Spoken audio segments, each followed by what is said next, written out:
with a plane trip to learn about China when we have this in the middle of Melbourne right now. When we think of Lt Bourke St, most of us conjure up images of food, food and more food.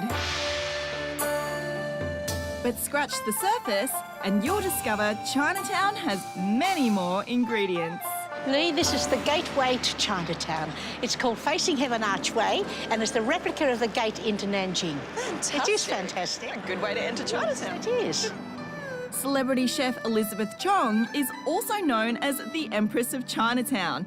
And for good reason. She's had links to this area all her life. Melbourne's Chinatown is significant outside Asia because it is the only Chinatown that has had a continuous settlement of Chinese people since its inception. The Chinese first came to Melbourne in the 1850s when gold fever struck. As the gold petered out, the Chinese miners came back and settled here as residents, I suppose, of Chinatown. Now, this is the most amazing building, Lee. It was built 1891 and built in the old Hong Kong style. But as a girl, I remembered it as a place where they said it was the first Chinese restaurant that ever catered for non-Chinese. Western people were terribly nervous about coming to Chinatown. I'm first-generation Chinese, but Elizabeth's heritage goes back much further.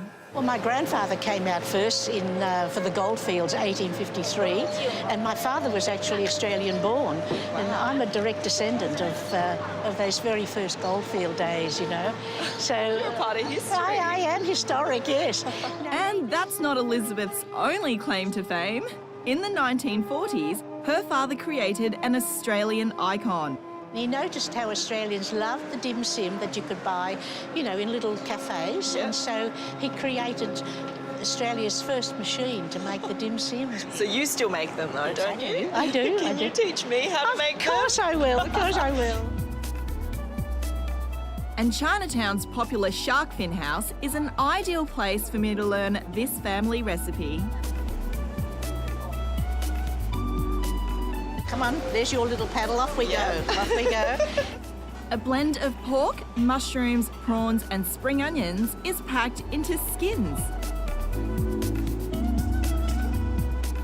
You know what? I'm getting the hang of this. Yeah. I think my next one will be much better. Oh, yes. And cut it down. The first 500, that's all right.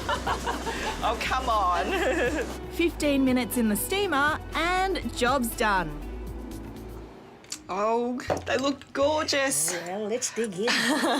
You don't have to tell me twice. The mixture's so good, isn't it? It's delicious. Yes. Time to walk off those dim sims.